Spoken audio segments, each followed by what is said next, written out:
What is the greatest vocal harmony the Beach Boys ever did? That's a question that's almost impossible to answer, and even if we made a list of our top 5 or top 10, mine probably wouldn't match yours, it wouldn't match someone else's. At the end of the day, there's just too many great vocal moments from America's band and everyone's favorite group to really be able to just say, oh, this is the best one, or these are the best few. And there's so many underrated tracks and alternate mixes and all these other things to take into account as well. I don't think we ever could have, a CD or an album that could best showcase the Beach Boys' best harmonies. But in 1997, that's precisely what EMI and Capitol set out to do with their special CD, the Essential Beach Boys Perfect Harmony. Special edition CD from 1998. Actually compiled, judging by the liner notes, in 1997. This is a really nice looking blue package there, and this is actually a slipcase. This was part of a series to celebrate the 100th anniversary of EMI. Indeed, the first page of the booklet is all about the special CDs they were releasing to commemorate this momentous event and how important music is to us and so on. And there's a special logo they made featuring the Beatles and Frank Sinatra, and the Beach Boys are prominently on there too, Nat King Cole, a bunch of other people, just to kind of as a celebration of all these great artists that have worked with EMI and or Capitol over the years. So I thought today we'd take a look at this kind of unusual CD, see what all's on there, and as with a lot of these themed CDs or more unusual ones like Covered by the Beach Boys or classics selected by Brian Wilson or Summer Love Songs, we'll find a lot of things that are rare or odd or perhaps even exclusive. So let's talk a little bit about the Beach Boys' Perfect Harmony. Let's start with the booklet actually. The booklet is glued in the front here, and it's a pretty long write-up about the Beach Boys' career. Nothing that fans probably aren't going to know already. There's a section here on Smile.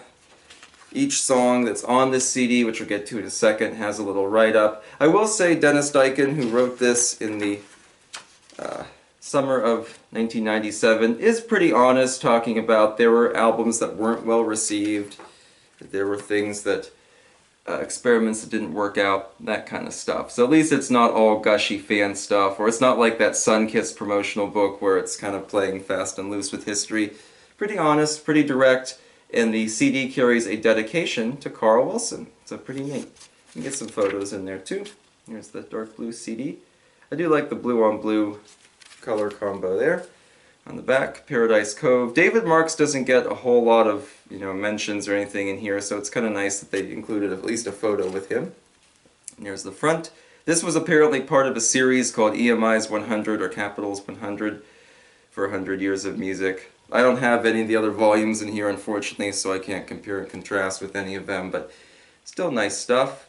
Let's take a look-see. Actually, it's the back of the slipcase there. The slipcase even has artwork. There's some cloud designs in there.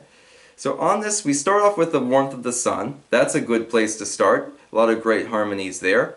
Then we have God Only Knows, and the CD specifies it as being the mono version.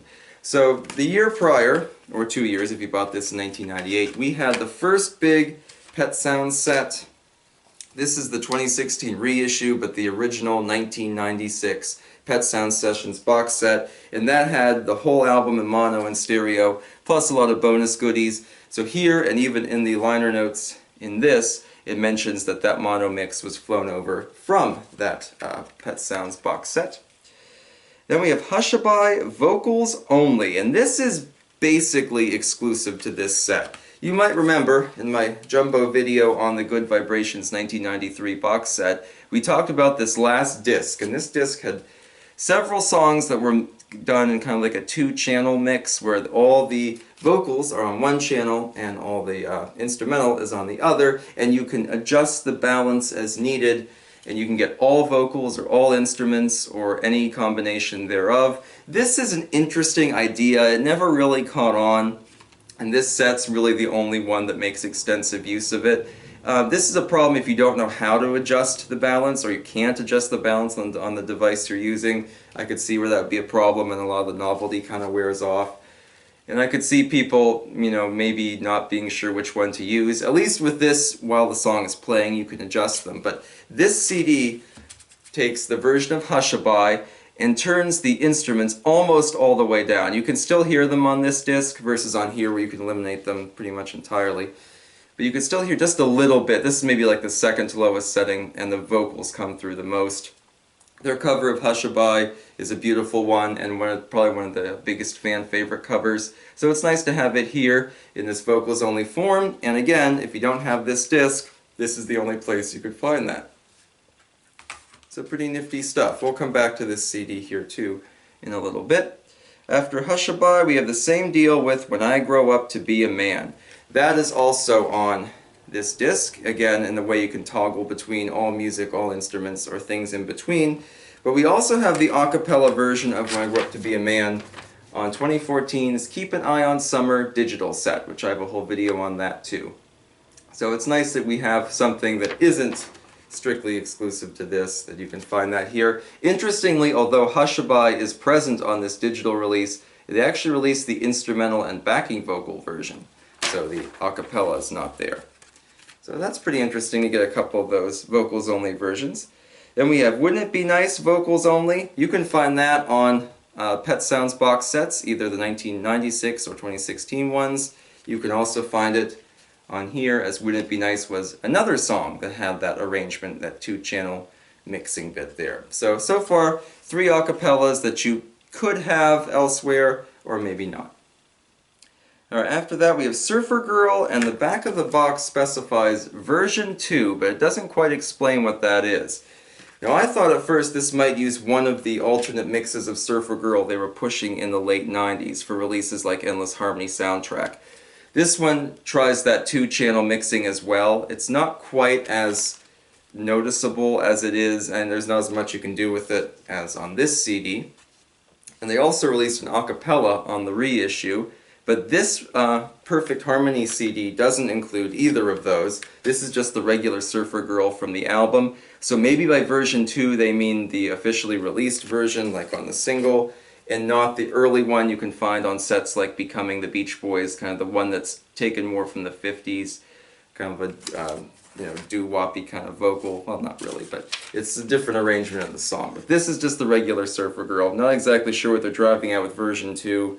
The liner notes don't really explain that. We have Sloop John B, flown over from Pet Sounds, and then In My Room Demo. And this was actually the lead-off track for this bonus disc on the Good Vibrations set. So it's neat to hear the demo. It's always neat to hear a Beach Boys demo. And the song's, it's pretty far along by this point. This is probably a later demo, but it's neat to hear it before it was the final finished product there. After In My Room, we have And Your Dream Comes True. And that is, of course, from this little set here, it says an example, that is the final track on Summer Days and Summer Nights. That's the big a cappella closer. It's popped up a couple weird places and different things I've talked about, like the American Summer set and whatnot. Probably one of their more famous a cappellas, but certainly not their most famous one. I don't know that the Beach Boys themselves have done it live. I know Brian Wilson's group has, and it's always cool to have, I think, one more a cappella that's kind of interesting. And this one is actually an a cappella too, there's no instrumental. And we have Don't Worry Baby. Probably couldn't have a set like this without including that. Definitely some great harmonies there. Then we have I Can Hear Music to kick off 2020, because surprisingly 2020 is the album they go to a lot near the end, so it's really nice to have a cover here, and a cover that definitely makes good use of the Beach Boys' voices. And I Can Hear Music was a pretty successful single. Followed by California Girls. We go back to Summer Days and Summer Nights. California Girls, I think a good choice also. Harmony, but kind of a different kind. I like that. And then back to 2020 again for Do It Again and Our Prayer. So both of these were on the 2020 album. Do It Again, of course, was the opening track and kind of the lead single, even though it came out well before the album did. It was a live staple, and one of the few things in the late 60s that really worked well for the Beach Boys. It's good to have it here. I noticed a lot of the reviews I read said it didn't quite fit or didn't quite belong, but I think it works well enough. We get quite a bit of, early kind of surf vocals, and or I should say imitating their early kind of surf vocals. I think it works pretty well. Our Prayer, of course, was a Smile outtake that was salvaged and reused for 2020, and there was some additional work going on. As the Smile sessions and that stuff hadn't really come out yet, they used the 2020 version of Our Prayer. And again, an a cappella, but also a wordless vocal, so something a little bit different, and I think it fits well too. And it's used sort of as the intro for the final track on the disc, of course, Good Vibrations. We all knew that would be coming, and that makes for a fitting closer, I'd say. So what do you think of the essential perfect harmonies of the Beach Boys? Do you think this CD did a good job, or were there things you would add or replace? I think it's a fun listen, and I like that they picked some deeper cuts and some rarities with those, vocals only mixes and whatnot. But yeah, go ahead and tell me what you think below. Join me next week for some Laurel and Hardy material, and I'll see you next time. Thanks for watching.